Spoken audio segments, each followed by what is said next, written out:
c'est marqué Hakol Talou Bamazal, a fait le Sefer Torah Sheba Echad. On sait qu'en Israël, les mâles, mais un mazal. On dit que le mazal, il a sa part dans le monde, et en Israël, avec les tuilotes, il peut passer dessus. Pourquoi je commence par ça? Parce que on est encore sous le choc de la disparition de notre maître, Rabbi Meir Mazouz, Zecher Sadek, Kadosh Livracha. Donc, l'info qu'on a eue la semaine dernière, elle a touché le monde entier, et jusqu'à maintenant, on a du mal à nous remettre. Alors on a entendu qu'en Israël, ils ont fait beaucoup de... Je ne veux pas dire d'esprit, parce que le Rav il a demandé de ne pas faire, on va parler de ça. Mais on a fait beaucoup de rassemblements. Partout, ils ont parlé sur la grandeur de notre maître. Alors on s'était dit, donc ici aussi à Paris, il faut le faire parce que Baruch Hashem, nous, les Juifs de Hutz La'aretz, on profite pleinement des enseignements de notre maître. C'est vrai que beaucoup pensent qu'il a éclairé le monde avec sa grandeur dans ce qu'on appelle le dirdour, pour tout ce qui est lié avec la lecture, alors que c'est complètement faux. Et on parlera de ça aussi un petit peu. Et donc, on avait parlé, on s'était dit, normalement, donc un tel événement, il doit se faire d'une manière un peu grandiose. Et on pensait au début qu'on allait faire donc cette soirée-là, ce rassemblement, donc on ne l'a pas appelé Espédim, rassemblement, l'Ichvodo. Et à la dernière minute, ça ne s'est pas réalisé. On n'entre pas dans les raisons. Et en tous les cas, moi j'ai dit, c'est pas possible de ne pas faire quelque chose pour notre maître. Et Baruch Hashem, on a décidé, on a dit, on va le faire ici, donc dans la synagogue Beit Rabbi Bougit. Et je me suis dit, certainement, le Rav, il voulait que ça se passe ici. C'est vrai que le Rav, on le connaît tous avec sa grande anava, sa grande modestie. Et donc, il ne voulait pas qu'on fasse quelque chose de très grand. Mais lui, il a demandé que ça ne soit pas très grand. Et Baruch Hashem, donc tous les jours, on entend des histoires, des témoignages. Et donc, nous aussi, on va prendre notre part. Mais au moment qu'on avait décidé, on avait parlé, on a dit, il faut faire quelque chose pour notre maître. Alors, il y a des gens qui m'ont dit, dis-moi, quand tu veux le faire? Dimanche soir, mais dimanche soir, c'est Rosh Chodesh. Et on sait que Rosh Chodesh, on n'a pas le droit de faire un vilout, on n'a pas le droit de faire donc, de tout ce qu'il y est, pleurer, même, il y a des halachot. On n'a pas le droit d'aller pèleriner un iftar au jour de Chodesh. Pourquoi? Parce qu'on a peur qu'on va pleurer. Rosh Chodesh, il est considéré comme Yom Mo'ed, comme le pasteur il dit, au Baraché Chodshechem, au Yom Simchatchem, au Ma'adechem, au Baraché Chodshechem. Donc on a juxtaposé donc Rosh Chodesh au Mo'ed, pour dire que Rosh Chodesh aussi, il a un statut, il a un niveau de jour de fête. Et le jour de fête, on n'a pas le droit de faire des spédines. Alors c'est pour ça qu'on a appelé cette soirée, on l'a appelé un rassemblement de Hizour. On va le renforcer. Mais Bémet, j'ai réfléchi un petit peu. Je pense que la majeure partie donc, du peuple d'Israël est au courant du testament qu'il a laissé notre maître. Et c'est vrai qu'un testament, a priori, il a l'air d'être très étonnant. Je ne veux pas dire bizarre. Il a dit Al taspidouti. Et il ne veut pas qu'on fasse des speeding pour lui. Il aura dit ni Shiva, ni le Chodesh. À la fin de l'année, je peux vous permettre. Mais quand il a dit Moren Arabe, Rabbi David Yosef Shalita, il a dit comment c'est possible? Comment c'est possible de ne pas parler de notre maître? C'est impossible. Déjà, quand tu parles seulement de lui, tu es obligé de mettre beaucoup de shvahim à côté. Il a dit d'accord. Il a dit on ne fait pas d'espédie, mais il n'a pas dit qu'on ne pleure pas notre maître. Mais le Rav, dans son testament, il a parlé de ça aussi. Il a dit Al tivko itamet. Ne pleurez pas le niftar. Becho, pleurer sur le vivant qui perd son temps et qui n'a pas d'objectif dans sa vie. Alors moi, avec cette phrase, donc j'ai eu la réponse. pour ce qu'on est en train de faire ce soir. Donc le Rav, qu'est-ce qu'il dit? Il dit il ne faut pas pleurer pour le Niftar. Pas seulement Rosh Chodesh, pas Rosh Chodesh, déjà pour lui. Il dit il ne faut pas pleurer. Et on verra tout à l'heure, on a fait une petite vidéo sur un petit peu, 5 minutes pour le Rav. Et les mots tellement forts que le Rav, il a dit Behaye Hayav. Alors donc lui nous a ordonné de ne pas pleurer. Donc déjà, c'est pour faire parler un petit peu du Rav pendant le Chodesh, ça ne pose pas de problème. Parce que lui a dit de ne pas pleurer, on ne va pas pleurer. Mais il a dit quand même on doit pleurer pour le vivant, que lui il perd son temps, il n'a pas de matara. Pour ça, je ne m'inquiète pas, personne ne va pleurer sur le temps qu'on est en train de perdre et qu'on ne cherche pas la matara à l'objectif, parce qu'on n'a pas compris, c'est vrai, tout le monde sait qu'on est sur Terre, on a une mission sur Terre, on a un travail à faire sur Terre, mais Yetzara, il est très très fort et il essaie tout le temps de détourner un petit peu donc ce qu'on recherche ou ce qu'on est censé à faire pour arriver à notre objectif. Donc il n'y a pas de risque sur le côté pleurer, donc je sais, il n'y aura pas du tout de problème. Maintenant, c'est vrai, on est en train, tout celui qui est là, alors qu'on lui dit où tu vas aller ce soir, il dit oui, on va aller. Donc ce soir, il y a un rassemblement. Pourquoi? Pour notre maître, la clôture de la semaine de notre maître, Rabbi Meir Mazous. Et bon, si on va venir, c'est sûr, c'est tout récent, ça fait une semaine. Est-ce qu'on pourrait penser une seconde qu'on ne va pas être masqué d'auto? Tout le monde se dit oui, on va le faire. Quelque part, d'une, on ne va pas écouter ce qu'il nous a demandé, et d'autre part, on ne va pas respecter la loi que Rosh Chodesh, on n'a pas le droit de faire expédier. Mais Rabotai, ça aussi, notre maître, il a répondu sur cette question. Et moi, je le dis, Baruch Hashem, j'ai eu le mérite, j'ai eu le scout, donc d'étudier dans sa yeshiva, de profiter de ses shiurim. Ah, on connaît tous la grandeur du Rav dans l'Imoud Torah. Déjà aujourd'hui, Baruch Hashem, déjà les Sfarim qui sont présents, et on verra tous les Sfarim qui vont sortir, parce qu'il a énormément écrit, il a passé tout son temps, avec toute la tâche qu'il a, toute la charge qu'il a, il a écrit, n'a pas arrêté d'écrire.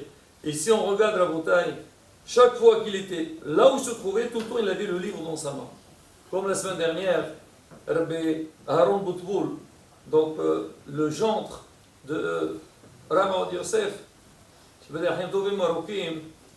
il a dit, mais c'est exceptionnel, cette personne, ce Rav, quand tu commences à parler avec lui, n'importe quelle référence que tu cites, il va te sortir le nom de l'auteur et le livre et dans quel endroit il a parlé. Ça veut dire qu'il avait une birkiout atsuma.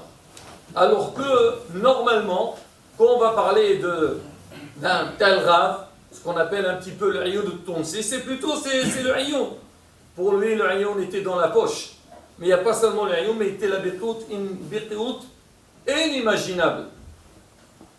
Alors, lui, à la yeshiva, il nous disait, il faut profiter, un bahour qui est à la yeshiva, il doit profiter des années d'études dans lesquelles il est venu pour étudier, pour apprendre. Mais il disait, il n'y a pas que l'imoud Torah. L'imoud Torah, c'est une chose. Bien sûr qu'il faut aller jusqu'au bout. Mais il a dit, le derech, combien il était maqpit sur le derech, le savoir-vivre et la itnaagut, la conduite, surtout de Bnei Torah. Pour lui, si toi, aujourd'hui, donc quelque part, tu représentes la Torah, tu dois savoir que tu as une grande responsabilité. Tout le cas d'Israël, nous, on est visés par les nations du monde. Mais encore plus, les gens qui sont dans la Torah, et le Rav était très très marqué sur ça.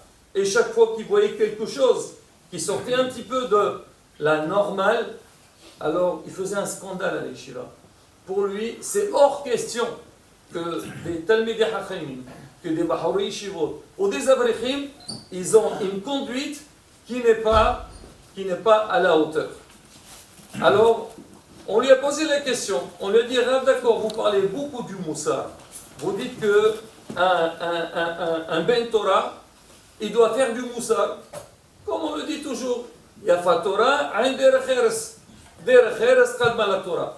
Est-ce que vous pouvez nous dire quel livre de Moussar on doit prendre, étudier pour se former?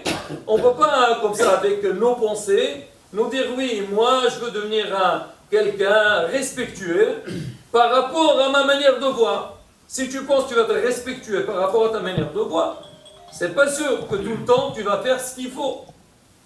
Alors le Rabbi nous répondait, il dit, c'est frère Moussar, ça ne manque pas. Et Baruch Hashem, aujourd'hui, des livres de Moussar, tout le long de l'histoire juive, Baruch Hashem, il y a des Sfarim qui sont sortis sur le Moussar.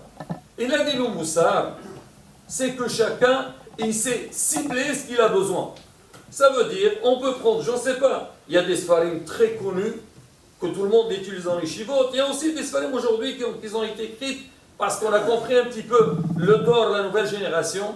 Et chacun, il doit essayer de voir avec quel livre il s'accroche. Quel livre, plutôt, il lui parle. Il a dit, moi, je ne peux pas vous donner une recette pour ça. Chacun, il sait, chacun, il connaît un peu sa nature. Il connaît un petit peu ses midotes. Et il essaye de lire un petit peu à droite et à gauche dans les Sfarim. Et quand il sent qu'il est captivé par un livre, c'est le livre de Moussar qu'il te faut. Mais il ne s'arrêtait pas là.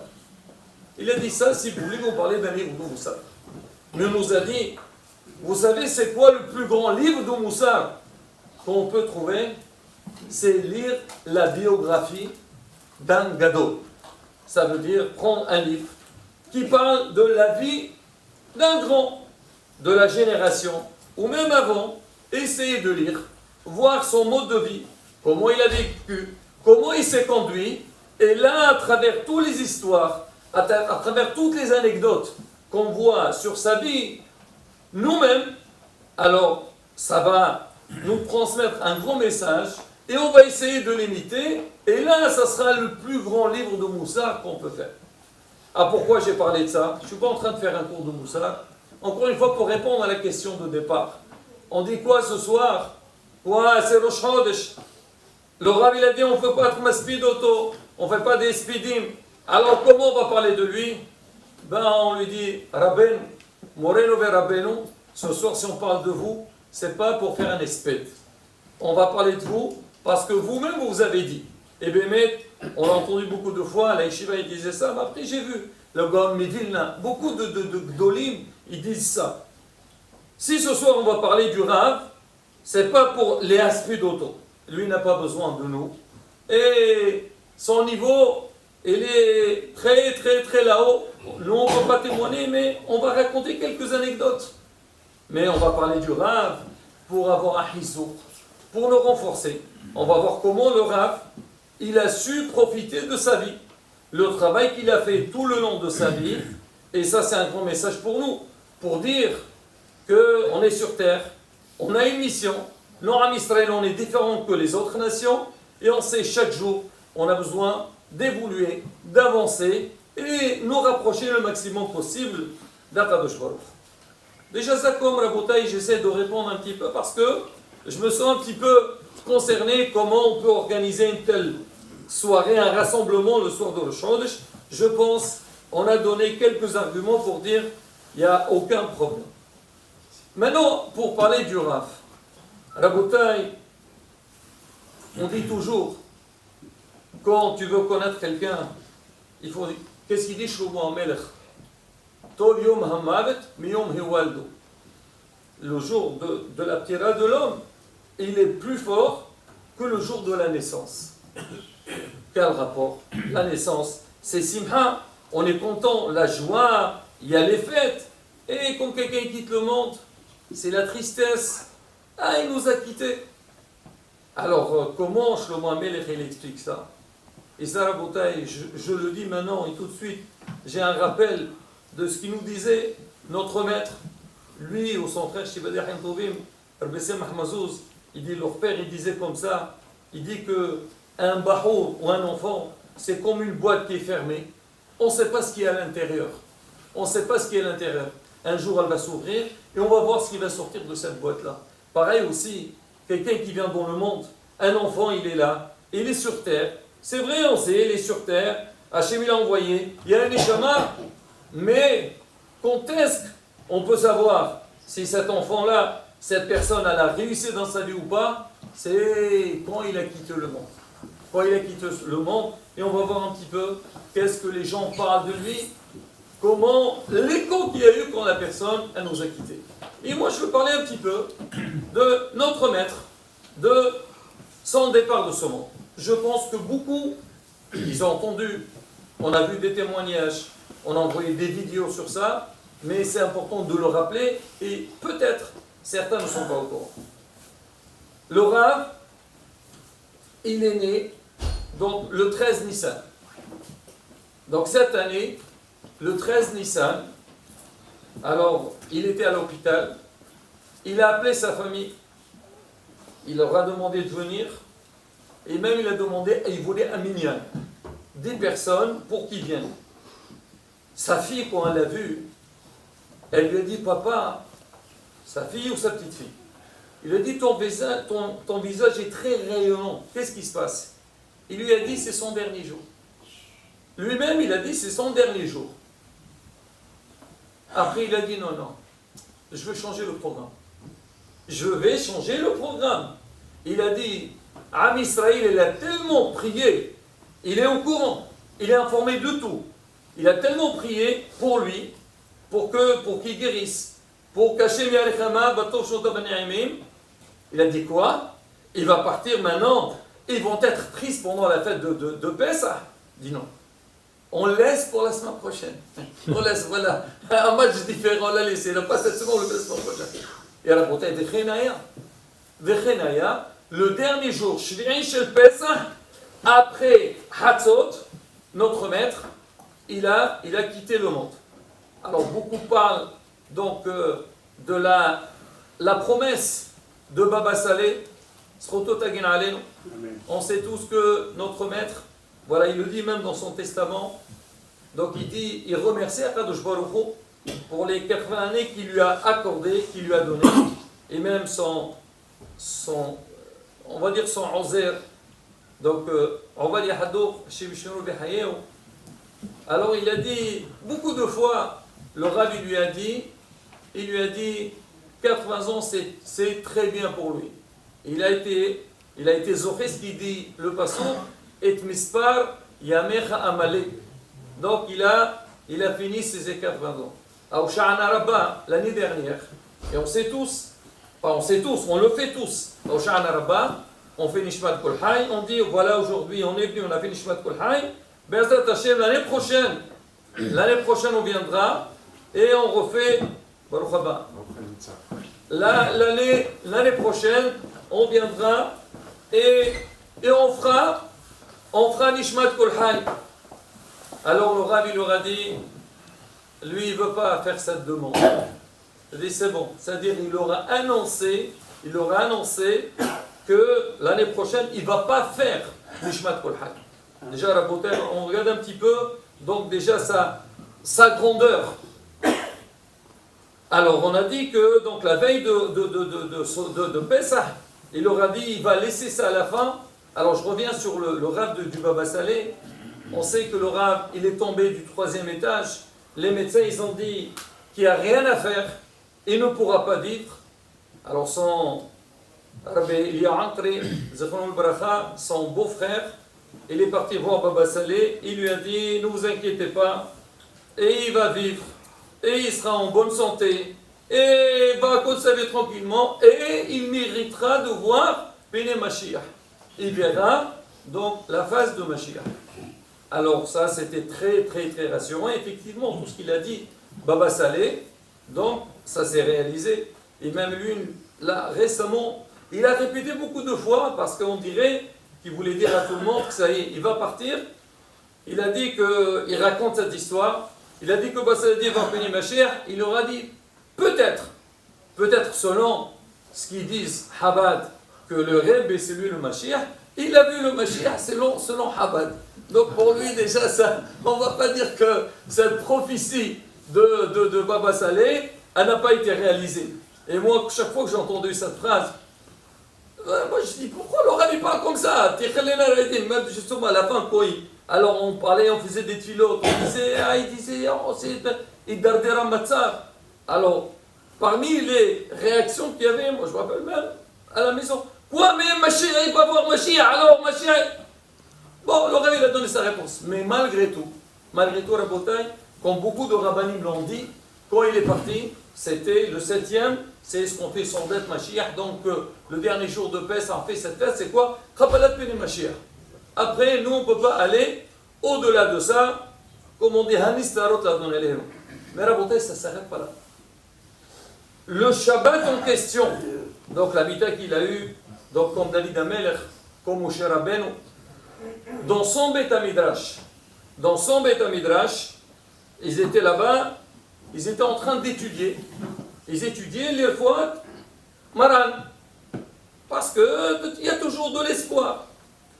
Alors ils racontent, donc les personnes qui étaient là-bas, en plein milieu, ils voyaient un groupe de pigeons qui sont entrés à l'intérieur de la synagogue, où le Rav y priait, et ils ont commencé à faire des hakafot à l'intérieur de la synagogue. C'était très bizarre pour eux. Très bizarre. Qu'est-ce qu'ils font les pigeons ici? On connaît tous l'histoire avec notre maître Maran, Rav Yosef.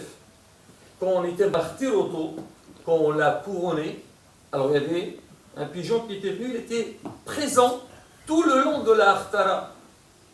Ils lui ont dit, Rav, c'est quoi ça? Il leur a dit, c'était sa mère qui est venue, elle voulait voir comment on va couronner son fils. On dit aussi la Shekhinah. Rabodé, pour dire un petit peu de qui on est en train de parler. Donc c'était quelqu'un, c'est vrai, on l'a connu, et surtout sa manière de parler, il était tellement simple. Même des fois, on voit dans Shioré, et c'est ça sa grandeur. On voit toujours on va dire cette parole, chaque fois que je me rappelle, elle me fait marrer. Quand il raconte dans ses Shioré, il commence à parler de la Marsa. Le Marsa, on était comme ça dans le balcon, avec une bouteille de Fanta. Fanta, tu tournes, c'est pas le Fanta. Gaonador, il parle de Boja Fanta. Mais pourquoi? Il était simple. Tout était avec simplicité.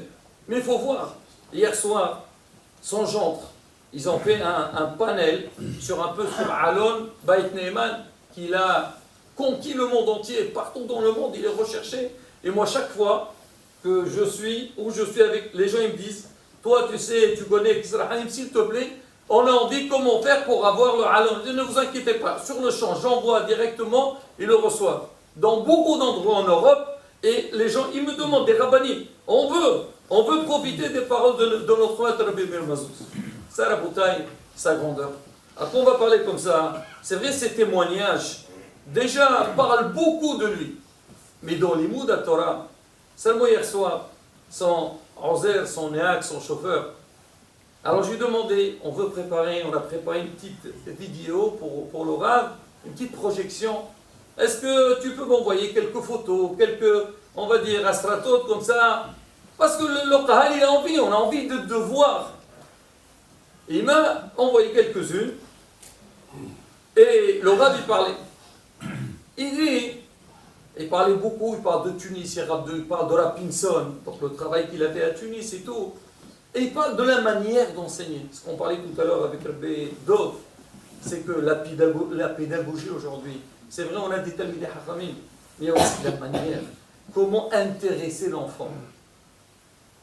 Il parlait tout à l'heure, il racontait, il dit chaque fois que le Rav il entendait un enfant pleurer, il leur dit, c'est qui cet enfant? Appelez-le. Appelez-le moi. Quoi, tu es appelé par le Rosh Shiva, Rabbi Mazouz, il t'a pas d'enfant, et qu'est-ce que tu as mon fils? Viens, et une fois, Rabbi Hanan el-Kohen il raconte, il avait un neveu. Un neveu, et il était un peu, on va dire, il ne réussissait pas dans les mots. Pour lui, la yeshiva, il n'aimait pas trop la yeshiva.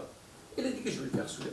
On a fait des filotes, on a parlé avec le Mashgiach, il a dit je vais l'amener au Rosh Yeshiva. Il va amener Rabbi Mazouz. Il est venu, il dit grâce au Dr Bahane, il avait un grand contact avec Rosh Yeshiva.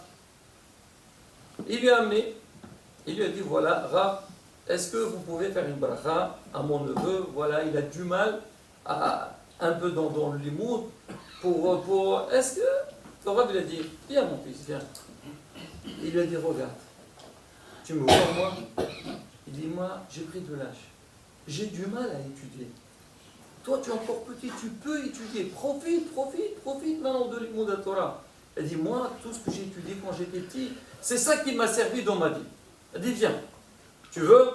Viens, on va prendre un Tanakh, ouvre n'importe quelle page, tu me dis le Perek et le Passour, et je te le récite par cœur, le Passour, avec les Teramim, et tous les voyelles. Enfin, on va faire un exercice. Alors, sur le champ, le petit il était intéressé, le Rav il parle avec lui, ils vont faire un petit jeu ensemble. Il a pris le Tanakh, il ouvre, il dit, voilà, Rav, je sais pas, moi, Ezra, Perek, je sais pas quoi, Passour, truc. Il lui a récité avec les Teramim, il lui a dit, voilà, je vais pas tac, jusqu'à la fin. Dis-moi, peut-être c'est un hasard. Allez, on fait une deuxième fois. 3 fois de suite. Et le Rav, il lui disait exactement, donc le Passour, il lui a dit, tu veux encore? Il dit, non, ça suffit, déjà 3 fois, c'est déjà beaucoup. Donc le Rav, c'est bon. Alors, je viens. Allez, alors, pourquoi mon fils, tu ne veux pas étudier? Allez, viens, on va lire un petit peu ensemble. Ils ont étudié ensemble, on s'explique, il a dit, écoute, alors je veux te revoir dans quelques jours.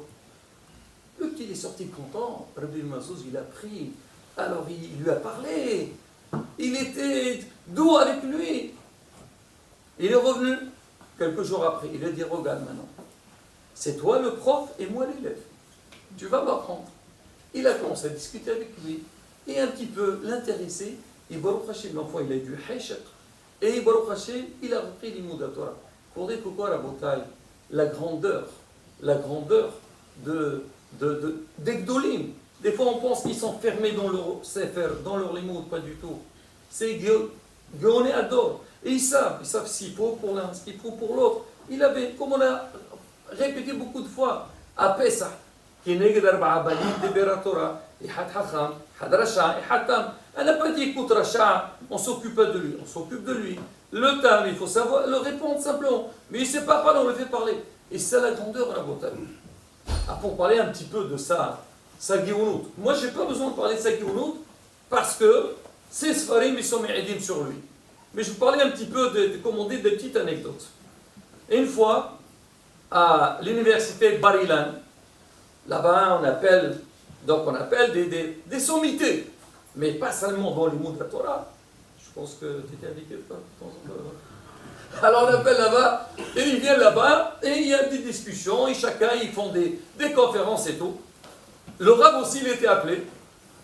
Il est venu, on l'a laissé le dernier. Ils sont restés là-bas, je ne sais pas combien, 3-4 heures, le Rav, il a parlé à la fin. Très bien, il a attendu. Bon, lui, il ne perd pas son temps. Il était là, toujours son livre dans ses mains. Il fait les deux, en même temps. Tashmar, Tahazi, il regarde, il entend en même temps. Alors l'année d'après, on l'a appelé, mais cette fois-ci, on l'a fait parler le premier. Bon, il a parlé. Après qu'ils ont fini, alors ils ont demandé, ils ont dit, comment ça se fait? La dernière fois, quand il était venu, vous lui avez donné la parole à la fin. Et cette fois-ci, le premier. Les organisateurs, ils ont dit, c'est pas nous qu'on a décidé, c'est les intervenants, c'est eux qui ont dit, on ne veut pas parler avant le Rav Mazouz. La dernière fois, il est venu, il a cassé tout ce qu'on a dit. Il fait peur celui-là. Il fait peur. Il leur a amené des preuves de partout. Il parlait de tout. On connaît sa grandeur. Pas ça dans le moteur. Et il n'a même pas stam comme ça. Des mekorot. Il amène des références de la Torah. Et chaque chose, où elle est écrite. Il trouve des rachis et des tamim et tout. Pour dire Rabotai, c'est quoi? Comment Rabotai? Notre maître, c'est vrai, c'est comme on dit, Mu'had bimino. Qui peut arriver à ce niveau-là? Mais malgré tout, le Rav, il a dit au petit, il a dit, ça, c'est Amala Shilpa. Et Rabotai, il ne s'est pas arrêté sur ça, et seulement pour les Talmidei Hachamim Bahor Yeshivot. Il tenait beaucoup que Amcha, que l'Am Israël est pourvu de la Torah. Il y a beaucoup qui lui ont posé la question. Il nous dit, Rav, au début, quand vous donnez votre cours, le samedi soir, c'était un cours, il était un petit peu profond, il entrait dans la lacha, des questions, tout, et en fait, c'est le but, hein. Ce shiur-là, c'est un shiur de l'imout. Et là, vous avez un petit peu changé. Pourquoi? Il leur a dit pourquoi je parle. Je parle pour que les gens sachent ce que je veux. Il dit non, ça j'ai pas besoin. Moi je parle pour le Am Israël. Si je veux parler à un niveau très élevé, il y a beaucoup qui ne vont pas comprendre. Je préfère la Redet el Am pour Moshe Rabbeinu. Wayeret Moshe el Am. Moshe est descendu vers le peuple et lui, il a toujours poussé à initier le clan Israël dans l'Imoud à Torah. Et ça, Rabotai, c'est un des grands messages qu'on doit prendre avec nous. C'est vrai, on parle du Rav, mais comme lui-même, il a dit dans son testament, il a dit, c'est pas lui qu'il faut pleurer. Il faut penser à ceux qui sont vivants et qu'eux, on a un travail à faire.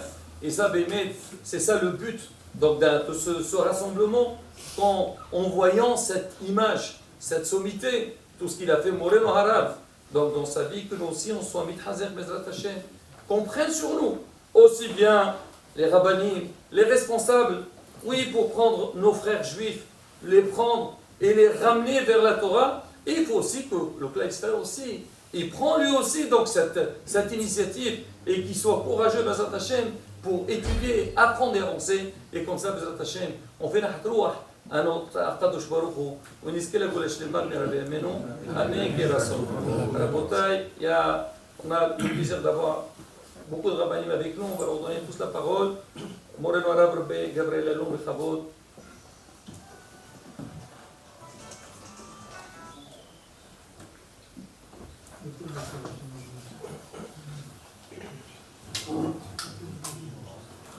ברשות רבי שמואל, מרד רבה, מורי ורבותיי רבנים, חכמים, j'ai envie d'enlever mon chapeau, Bémet, j'enlève mon chapeau. Quand vous voyez Ramir Mazouz partout, il a un petit chapeau de débutant. Le chapeau que je portais moi quand j'étais à Gateshead, petit chapeau, simple, tout le temps. Il n'a jamais mis pratiquement c'était là de Rabanan, le costume, un petit peu à la fin, et je crois qu'on l'a, j'ai vu une fois ou deux avec le frac de Rosh Hashiva, c'est habillé normal, avec un petit chapeau, Gaon à Gaoni. Bravo Yosef, il a dit, tous les rabbinim m'ont répété, qu'il a connu deux grands rabbinim qui étaient Bikim Béchas, pas Bikim Béchas, qui vont vous dire où il y a cette souga, Rava il a dit ça et ça, il était avec Marat et Daf. Stop. Et après, après, commentaire, Shonim, Rabban, il y avait deux dans le monde. Un Ashkenazi, Rabbi Chaim Kreuzwirth, le Rav d'Anvers, et Rabbi Meir Mazouz. Il a dit ça dans les années 80. Il avait à peine 50 ans. Rabbi Yosef. C'était nous qui avons dit ça. Qui est capable de le dire? Baki Béchat, Beyoun. Beyoun. Donc, Rabotai, le Rabbi Gal Cohen, grand conférencier, qui a étudié là-bas, qui sera Hamim, il a dit que Rabbi Yosef, les rabbinim m'ont dit, dans le monde Svarad, les deux plus grands rabbinim qui ont fait Zuko et Rabim, c'est Rabbi Yosef, bien sûr, et Rabbi Meir Mazouz. Alors évidemment, on peut faire des balais de Tchouva un peu à gauche à droite. Mais bon, on fait des balais de Tchouva, Baruch Hashem, on amène des gens derrière la Torah. Bon, on forme des soldats deuxième classe, peut-être première classe. Mais Rabbi Ovadia et Rabbi Meir Mazouz, Shalom Shalom, ils ont formé des états-majors, pas des officiers. Des chefs d'état-major, des rabbanim, des dayanim, des gdolim, des gdolim. C'est plus que des zikouï rabbim, c'est un milieu talmidim marbé, mais ils sont devenus momage des rabbanim chachouim. Je n'ai pas eu le plaisir d'étudier avec Sarah Hamim, parce que je ne suis pas pudivien. C'est la femme des Ashkenaz. Mais mon beau-père, je sais que c'est pas un Saron, vraiment, j'ai étudié chez les Ashkenaz, avec Getzel, Sarah Reno Arabim.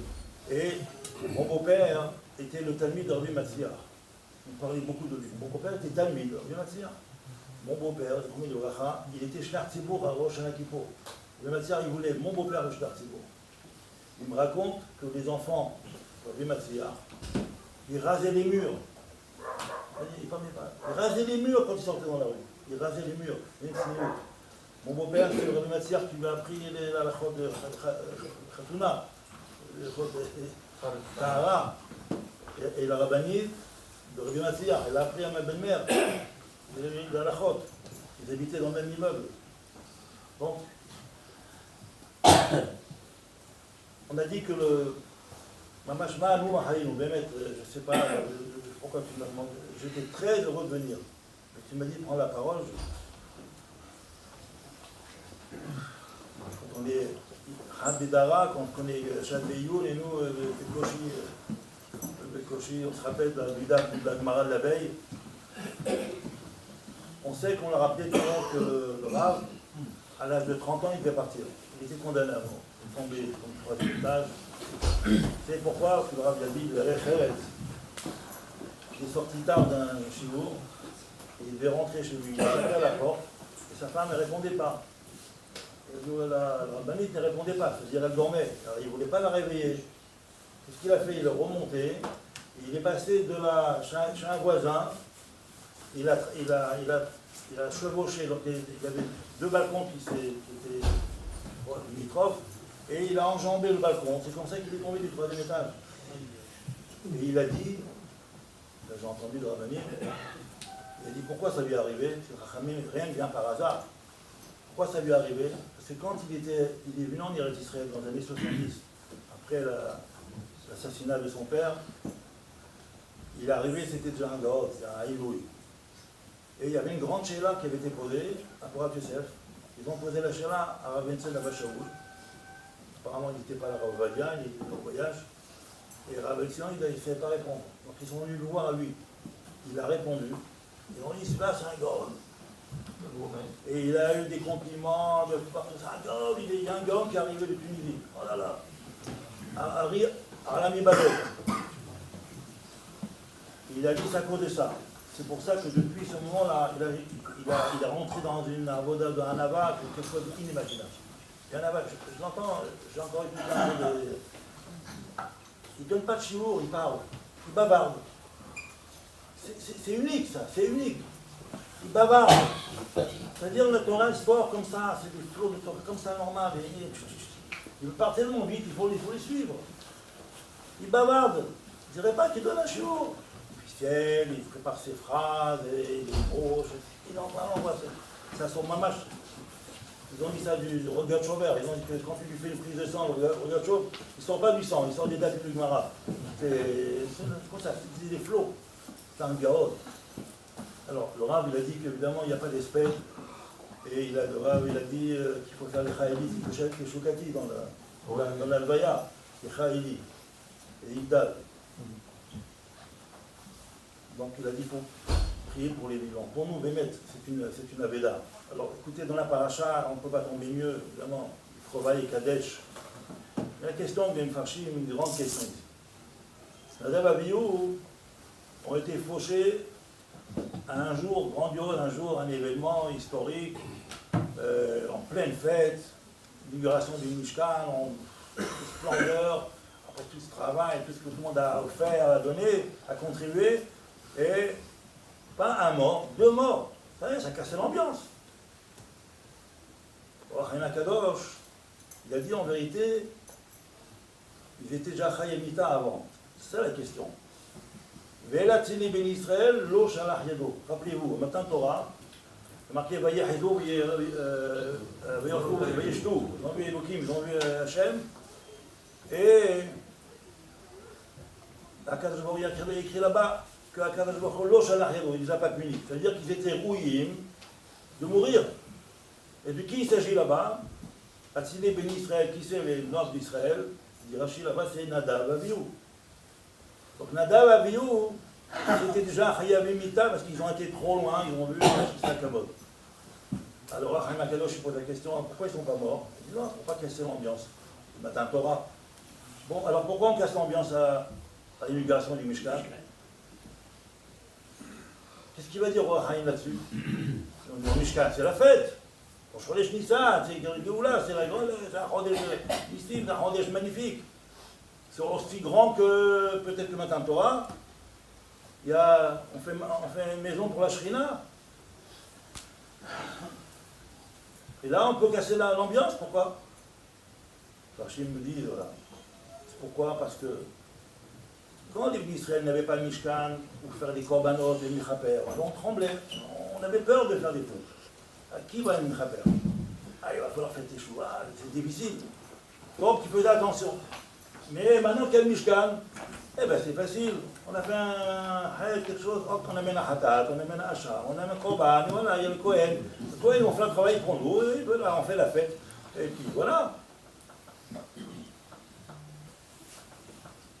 Pour ne pas qu'on en arrive à ce zilzoul, pour ne pas se décourager, alors, Akadosh Baruch Hu, il a fait du Krovaï Kadesh. Il était prévu, comme Moshe Rabbeinu, il a dit, je croyais que c'était toi avant, je croyais que c'était moi. Ça veut dire que c'était déjà prévu. Pourquoi? Parce que dans cette intention-là. Parce qu'il faut qu'on ait peur. Un Mishkan, c'est pas parce qu'il y a un Mishkan qu'on peut tout faire, qu'on peut se relâcher. Il ne faut pas se relâcher. Donc, ce que le Rav a dit tout à l'heure, il faut pleurer pour les vivants, pour nous, à Botaï. Tzadikim, ils nous protègent. Déjà, nos parents, même quand ils nous quittent, en haut, ils nous protègent. Ensuite, c'est le Rabbanim, à qui on est proche, vivants, qui nous protègent aussi. Le Rav de la ville, le Rabat des matins, le Rav de la ville, il protège. C'est un toit. Et puis il y a les Gdolé Israël, au-dessus, je les couche au-dessus, tout en haut, tous les Gdolé Israël. Les Gdolé adorent, sans le savoir, Marocain, Tunisien, Thémanu, d'où il est. C'est un Gadol adore, surtout pour nous les Sfaradim. Après Rav Ovadia, c'était lui. Il était notre protecteur. Donc du Vadaï, on lui doit énormément. Il a pleuré pour nous, parce que maintenant, le Mishkan qui va être Mechaper. Qui va être Mechaper. Pourquoi? Parce qu'il dit, le Kol Israël, il court, Sarah Hashem. Pourquoi Kol Israël? Il est mort, sa famille va le... Mais non, parce que c'est nous tous, c'est sa famille. Kol Israël. Il s'écoute à ce référent. Mechila pour le tzaddik, je ne sais pas, on n'est pas à la hauteur. On parle de la gadou de Torah, je ne sais même pas, on ne peut même pas en parler, pas, même si on veut essayer, on est très très très loin. Baki Béchaz, Beyoun, pour ceux qui étudient un petit peu, ils savent ce que c'est. Ioun sur un daf, on peut rester une semaine et on croit qu'on a compris. Hein. Et après on croit qu'on a compris. Mais on ne peut pas comprendre un daf si on ne connaît pas tout comme un Maseret. Et la Maseret, on ne peut pas la comprendre si on ne connaît pas tout le chasse, parce qu'il y a des connexions de partout, dans tous les sens. Dans tous les sens, pour retrouver ce daf-là, il faut connaître tous les autres chasses. On dit le Chagatarié, avant de donner un sac à l'akha, il faisait le tour de tout le chasse. Pour voir si dans tout le chasse, il n'y a pas une contradiction avec le sac qu'il va faire maintenant. Il faut faire le tour de tout le chasse. Où on essaie, on fait semblant de connaître. Gaon à Gaonim, Gaon Beyoun, ça, moi, ça m'a. À Botaï. Et pour des gens simples. C'est ça la Torah. La Torah, les bitsniout. La Torah, les bitsniout. Il faut arrêter les spectacles. Il faut arrêter les vedettariats et les plus grands, et c'est ça et ça. Tout ce qui fait du bruit, kish karia. Les tirelires qui font beaucoup de bruit, c'est qu'il n'y en a pas beaucoup. Il n'y a pas beaucoup d'argent dedans. C'est ça c'est la Torah, mais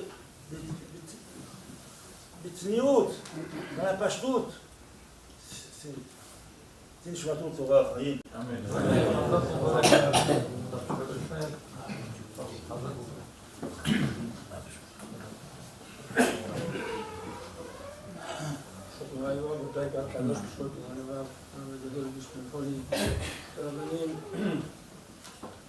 Alors, bonjour honnêtement, je ne suis pas venu pour parler.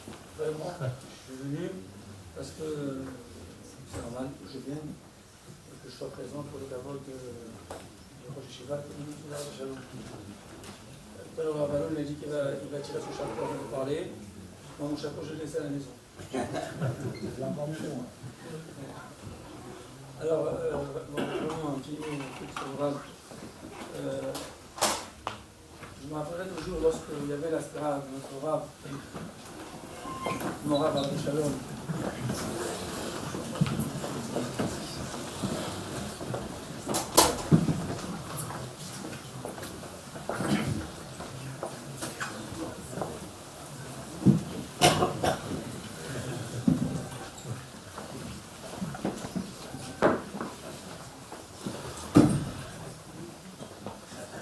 me rappellerai toujours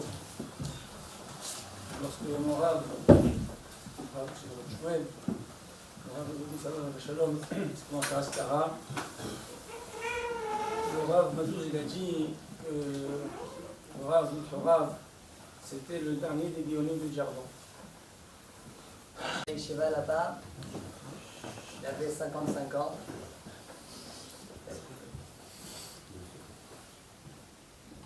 Il m'a beaucoup impressionné. Par quoi il m'a impressionné? Pour moi, j'étais matmite. Je suis quelqu'un, je suis sérieux, je m'assois, j'étudie, je ne bouge pas. Mais d'une rapidité dans les raisonnements et dans les matures, on dirait qu'il sort comme ça, il n'y a pas d'autre. Pendant 45 minutes, il est en train de te déballer. C'est pas possible, on dirait sans feuilles. Bouteille sans feuilles.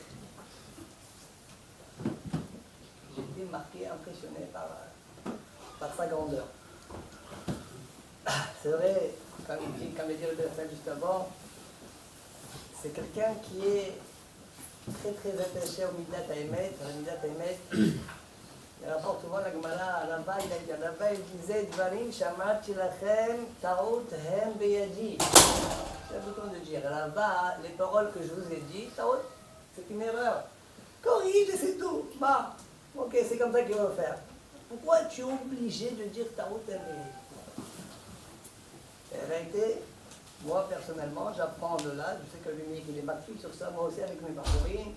Quand je leur dis quelque chose qui est faux, je leur dis écoutez bien, ce que je vous ai dit c'est une erreur. J'insiste, c'est une erreur. Quelqu'un doit apprendre à se remettre en question, et moi aussi, quoi. Un de ces grands talmidim, j'ai entendu dans les spédiums qu'ils ont fait, enfin, et dans les routes, on va dire, qu'ils ont fait. Alors, un de ses premiers talmidim, il est venu à l'Yeshiva de Kisser Hamim parce qu'il a vu dans le Or Torah, c'était une brochure qui était donc à l'époque parmi les grands talmidim Hafenim d'Eretz Israël, répandus comme ça. Et Rabbi Meir, là-bas, il avait écrit plusieurs ochachot. Je ne sais pas si c'est bien que je dis ça ici, mais bon, c'est écrit, je vous dis quand même, tellement il était aimé. Il a mis, je crois, 9 ochachot, comme quoi, c'est rapporté dans ces soirées, comme quoi certains rishonim se sont trompés sur certaines choses. Qui va dire des rishonim, ils se sont trompés, bah putain, attends, mère, ta kafran, il a mis 9 ochachot comme ça. Bon, je ne vais pas parler sur les ochachot, peu importe. Mais ça fait en sorte que ce talmid, un de ses premiers talmidim, était venu à Kisser Hamim. Bon. Un peu plus tard, une autre Voussa est venue, dont Rav Moshe Levi est venu. Moshe Levi, Bekat Hashem, Menochat, Ahava, etc. Et Rabbi Meir, il a dit, pourquoi vous êtes venu, est-ce que je peux deviner pourquoi vous êtes venu à l'Yeshiva de Kisser Hamim? Là, l'Yeshiva. Pourquoi vous êtes venu ici? Je peux deviner. Je dis, devinez. Vous avez lu le Or Torah. Elle dit oui, c'est pour ça qu'on est venu. Midat Haemet. Alors, la bataille, ce Hakam, le premier qui est venu, il racontait comme ça, il a dit, il était habitué, Rabbi Meir, dans son rayon, d'être, comment dire, kola la matara. Ça veut dire le Emet. Tellement il cherche le Emet, il dit le Emet. Il dit, quelle preuve j'ai? Mais d'où je sais, qui a dit que c'est le Emet? Qui dit peut-être, il a dit ça, peut-être on peut dire autrement. Elle dit parfois, il disait, marcha ici, yeshtarut, il faut rajouter un waouh. Ou bien dans la Gemara, il faut rajouter ceci et cela. Il dit, quand on ouvrait le Sefer, Tzedokei Sofrim, il rapporte les différents qu'ils sortent dans la Chine, dans la Gemara, dans Macha, etc. Il dit, on voyait que c'était ça, il était effectivement là présent. Ma, qu'est-ce que tu vas dire? Alors, je crois que la meilleure chose pour pouvoir parler de la lumière, je vais rapporter un Hidush de lui-même. Dans ma Seret Psachim d'Afrouf Yudalet, il y a une Mishnah, mais on vient de sortir de Psachim, de Pesach. Et une Mishnah là-bas, c'est rapporté après les Iraniens qu'on rapporte le premier cos, Machlok et Bet Shammai et Bet Hillel, comment on fait les brachot. Juste après une deuxième Mishnah. La Mishnah dit la chose suivante, écoutez bien.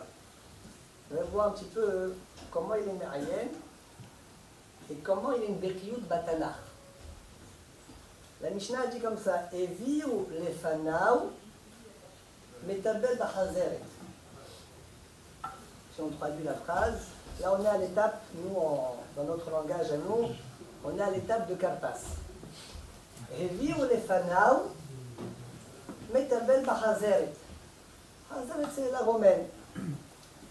Eviu lefanaou, on a mis devant lui, c'est pas écrit quoi. Metabel bachazeret. C'est quoi Metabel Bachazeret? Si on doit traduire nous, notre langage, il trempe dans la Chazeret.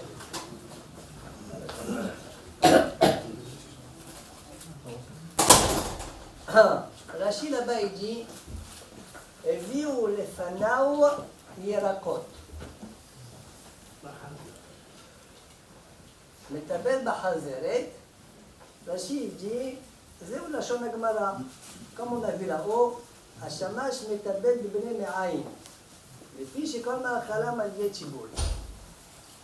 Rachid d'après, metabel b'chazer klomar, im en sham yerek acher, metabel b'chazer b'charos et yocher.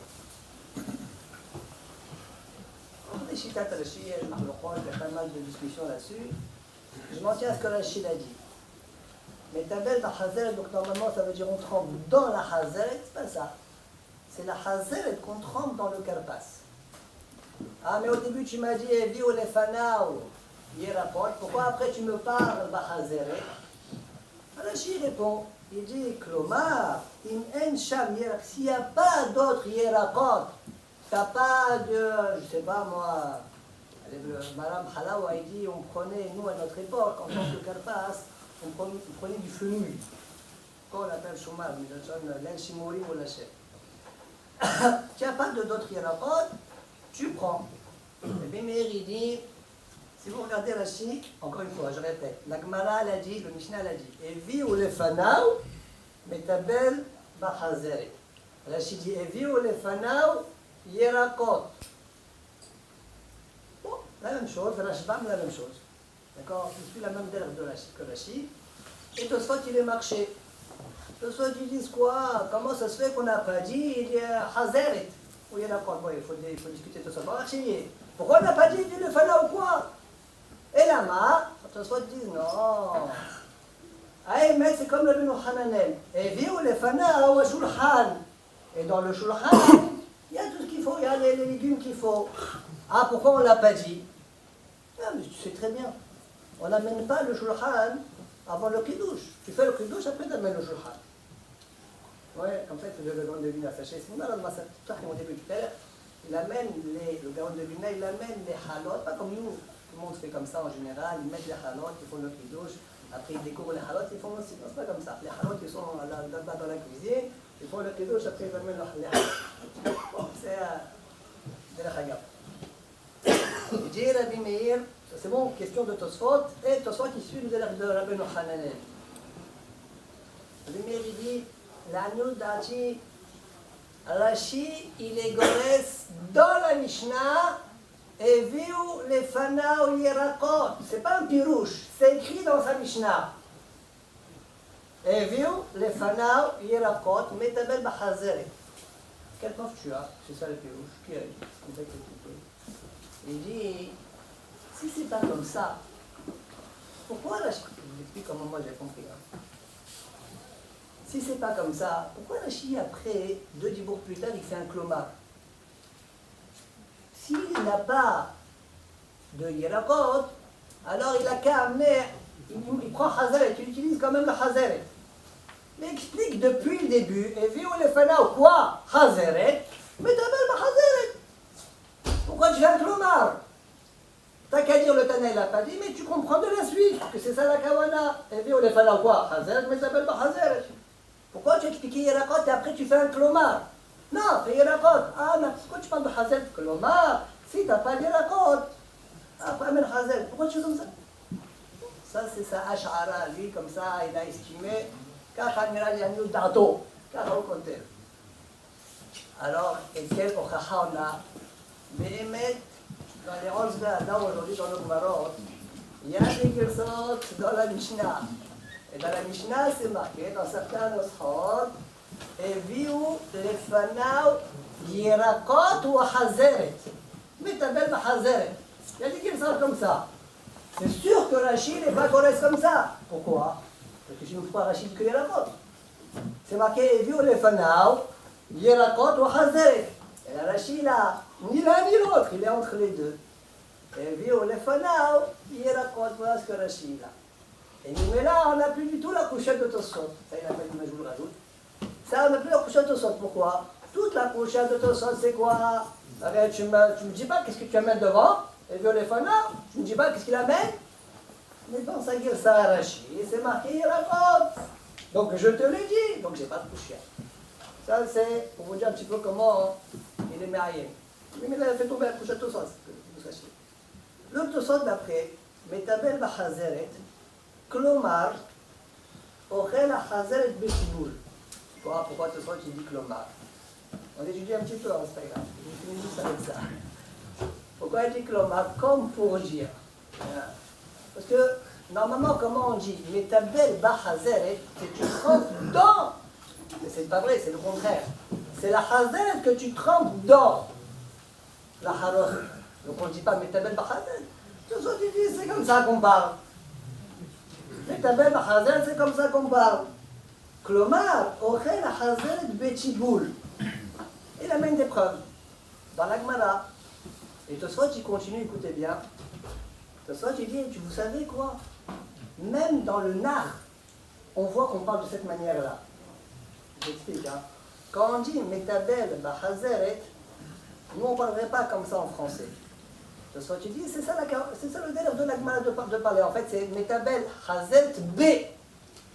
D'accord? Metabel Bahazeret, c'est Metabel Hazeret B. Alors, Tosfot, il rapporte une preuve. Il dit, regardez dans le Nar, c'est marqué Obikra Nami Mishtare Achi. Il rapporte un passage dans Yérémia Ki Tikrei Bapouch Ainaïr. Ki Tikrei Bapouch Ainaïr. Bapouch, c'est une poudre, maquillage. Qui Tikrei Bapouch Ainaïr. Bon, moi j'ai lu Tosfot. Je suis parti voir, qu'est-ce que ça veut dire Kitikri Bapouch Enaïr? Je suis parti voir Rashi, qu'est-ce qu'il explique là-bas? Kitikri Bapouch Enaïr, Rashi dit, il mettait comme ça, comme les Égyptiens, vous voyez là, bleu comme ça, et tu as l'impression que l'œil est déchiré, il est ouvert. Ici, c'est ça le pshat du pasouk. Alors, où est la preuve de Tosfot? Kitikri Enaïr Bapouch, ça veut dire que tu es en train de déchirer tes yeux avec, c'est un semblant, avec la poudre. Où est la preuve de Tosfot alors? Je n'ai pas compris. Je cherche un petit peu à droite à gauche et je le sais faire ici, de la lumière, j'ai ouvert. Et là-bas il rapporte, du Baruch Hashem, qui va il est d'accord, il dit selon le pirouge de la Chine, on n'a pas de preuve. Par contre, il y a un autre passour dans Melachim, bête. Il n'est pas écrit, c'est marqué, je ne me rappelle plus exactement, mais moi je ne suis pas baki, hein. Resamt Bapouch Ainaïr. Quelque chose comme ça. Resamt Bapouch Ainaïr. La traduction du passouk, tu mettras dans la poudre tes yeux. Et c'est quoi le pirouge? Il dit ça comme ça. La kawana c'est quoi hein? Tu mettras le samt ba'inaïr pour. Tu mettras dans tes yeux pour. Ah, extraordinaire. Moi, je me suis dit extraordinaire. C'est vrai, ça, c'est une vraie preuve, c'est une bonne preuve. Et je me suis dit, et ça c'est personnel, peut-être Bémet, il y a une tarot de se faire dans Tosfot. Parce que juste après Tosfot, ils disent Shemanahat apur ba'inaïr. Et ça colle bien à le sam bapur ainaïr. Donc il a mis effectivement une preuve, c'est-à-dire cette période, la bataille. Non, il est dans Tosfot, il rapporte un passant dans le miel, c'est long, comme on voit dans la Chine. Il a la preuve qu'on peut tirer, oui, effectivement, de Mlachim Bek. Il faut avoir une média, peut-être qu'il a d'autres correspondances, je ne sais pas, il n'a qu'un ami. D'accord, mais on voit ce Yéda qu'il avait pas uniquement que dans la Gemara, etc., dans tous les Inyanim. Quand on écoutait ces Shiorim, on était impatient chaque semaine d'avoir le DAF de la semaine prochaine. Comme l'a rapporté le Rav tout à l'heure, il a dit, il parle, rien qu'il parle, Asrot Hidushim ils sortent. Des dizaines de Hidushim ils sortent. C'était vraiment savoir que voilà, on a perdu quelqu'un de très très très grand. Bon, je suis rien pour parler de lui, d'accord, mais qu'on comprenne un petit peu. Et Alva et qu'on puisse déjà, comment dire, continuer son chemin, être Mérienne comme il est Mérienne, ouvrir ses sfarim, étudier et comprendre ce qu'il dit. Ça sera ça le meilleur Elou Nishmat pour lui, je pense. Pour lui et pour nous aussi, c'est aussi un Elou Nishmat pour nous.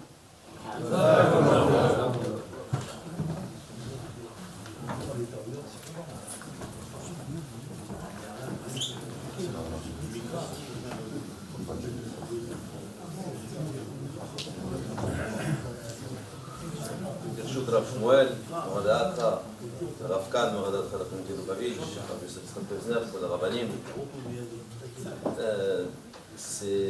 Le Rav Meir, il a demandé de ne pas dire des Espedim, mais comme ça a été mentionné, il a enseigné à la yeshiva de mon grand-père, Rav Pinson à Tunis, dès sa création. Tout de suite, quand il est arrivé, mon grand-père, quand je te du Rabbi en 1960 à Tunis, la première chose qu'il a, c'est-à-dire que c'est l'heure de terminer, c'est ça?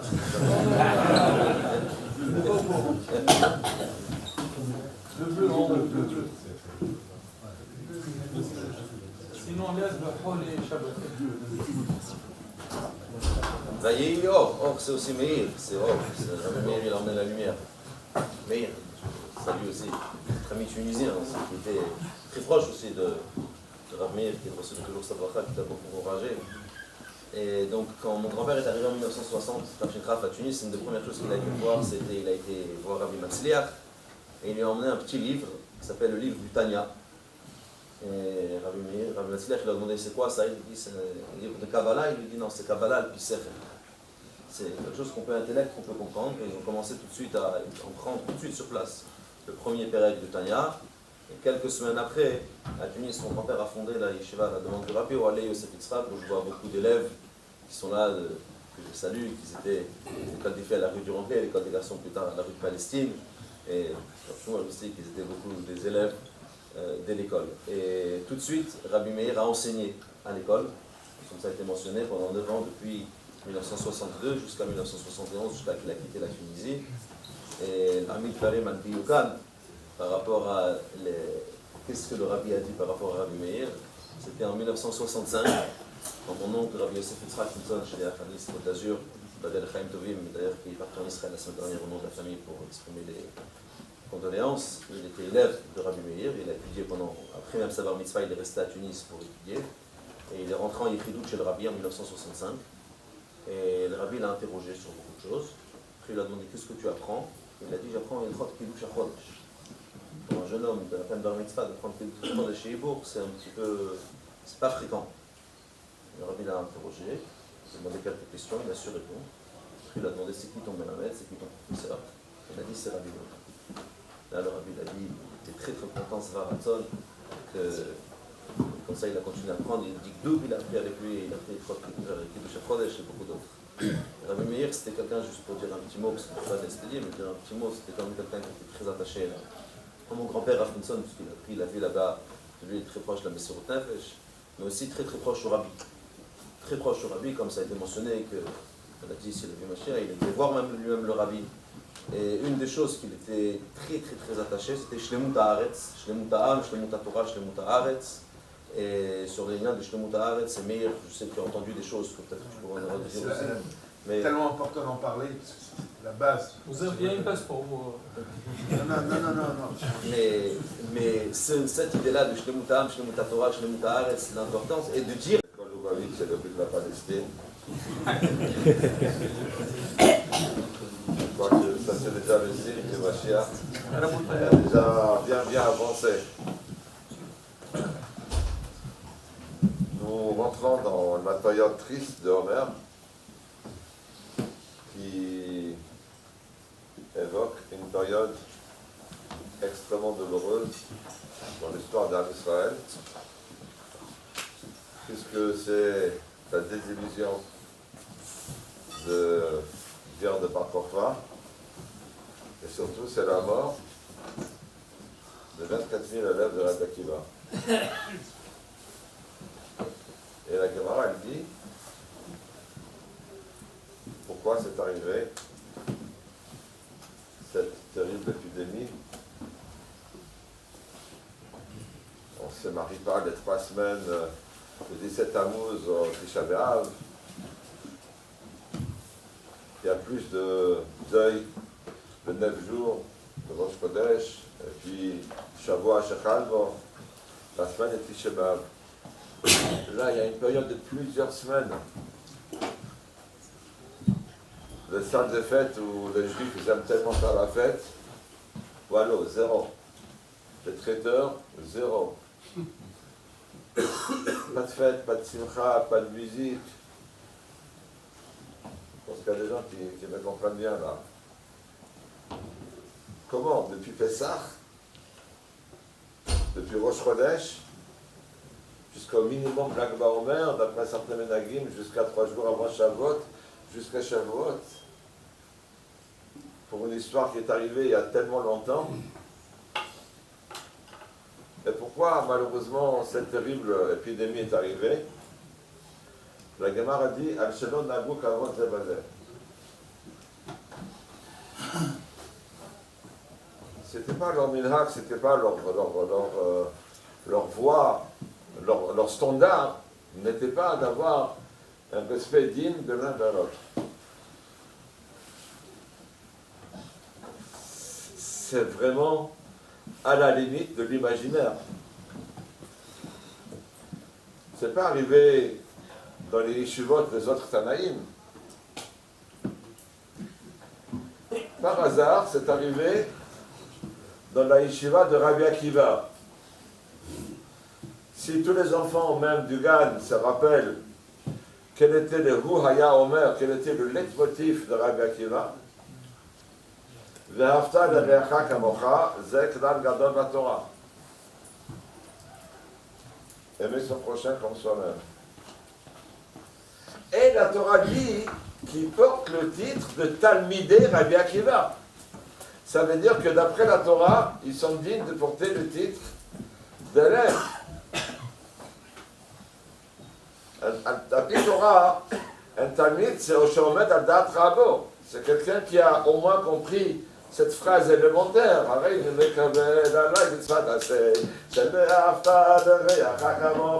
Qui ne connaît pas cette phrase? Tous les 24, sauf 5, sont tous tombés dans le panneau, dans le piège, au point de mériter une chose aussi terrible. Il y a une très belle explication du Rabbi qui explique la complexité d'être Talmid Rabbi Akiva et en même temps de respecter l'autrui. Pourquoi? Parce que si je vois l'enfant d'un autre qui fait une bêtise dans la rue, ça ne me touche pas, ça ne me fait ni chaud ni froid.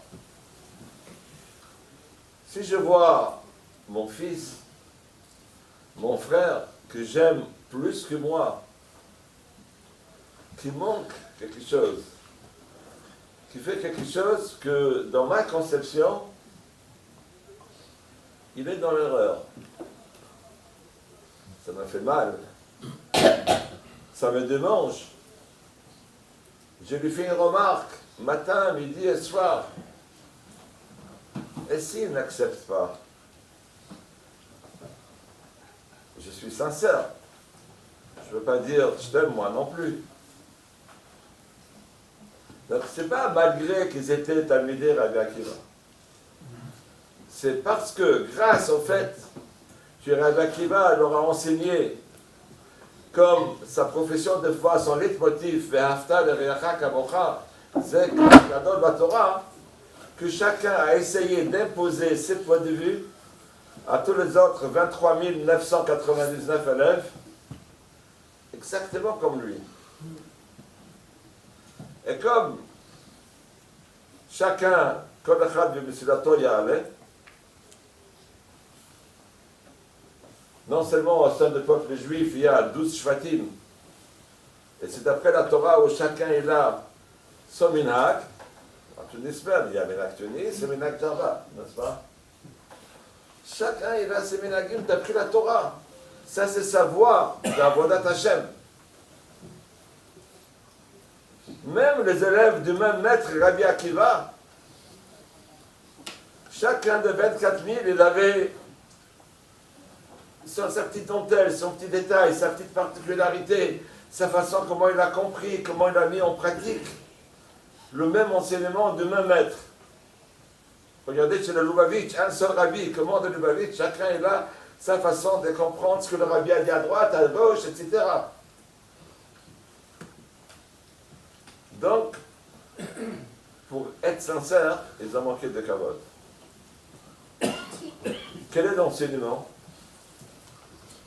Le rabbi dit, premièrement, chacun il doit être profondément investi, convaincu de son point de vue. Deuxièmement, si je suis persuadé que mon point de vue est le bon, je dois essayer de tout faire pour que celui que j'aime suive le même exemple. Et là, il y a un mais. C'est quoi le mais? Mais s'il n'accepte pas, je l'accepte avec sa différence. Et non seulement je l'accepte avec sa différence, mais je continue à le respecter, un respect sincère,